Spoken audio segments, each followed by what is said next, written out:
আজকে দুপুরের লাগি রান্না করলাম দেশি মুরগ। একটু জুল আবার জাল লগে দিয়া রান্না করছি বড় একটা দেশি মুরগ।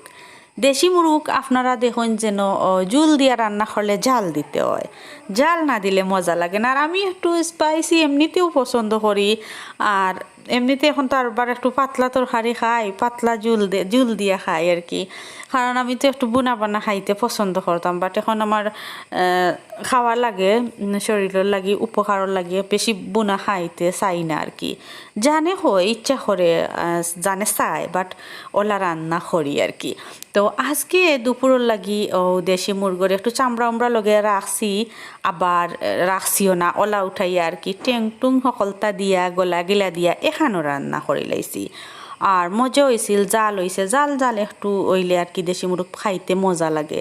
আপনারা দেখুন যেন গরুর মাংস আর দেশি মুরগ ইটার একটু জাল বেশি হয়, এর চেয়ে খাটে আর কি, এর চেয়ে মজার আরেকটা জিনিস রান্না করছি।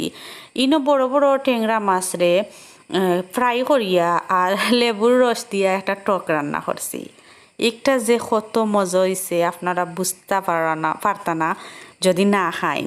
রসুনটা একটু ব্রাউন কালার করিয়া আর লেবুর রস দিলাইলাম, দেওয়ার পরে থুড়া পেঁয়াজ দিয়া আর মরিচ হলুদ ধনিয়া পাউডার দিয়া তারপরে রসে একটু আর কি করিয়া নিয়া গন মারিয়া তারপরে আমি জুল দিলাইছি, আর জুলের উপরে বাদে মাছ ওগুন ফ্রাই করে দিলাইছি, দিয়া উতরাইয়া নিছি কি।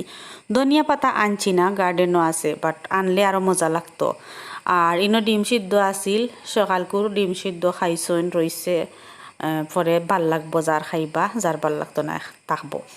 আর গরম গরম লগে সাদা ভাত, আমরা সাদা ভাত একটু ওলা ডেগো রান্ধি, সেপটা ডেগো, কারণ ভাত আমরা জোর জোড়া ছাড়া খাইতে পারি না। আর টেঙ্গা লগে ই ভাত খুব মজা লাগবো।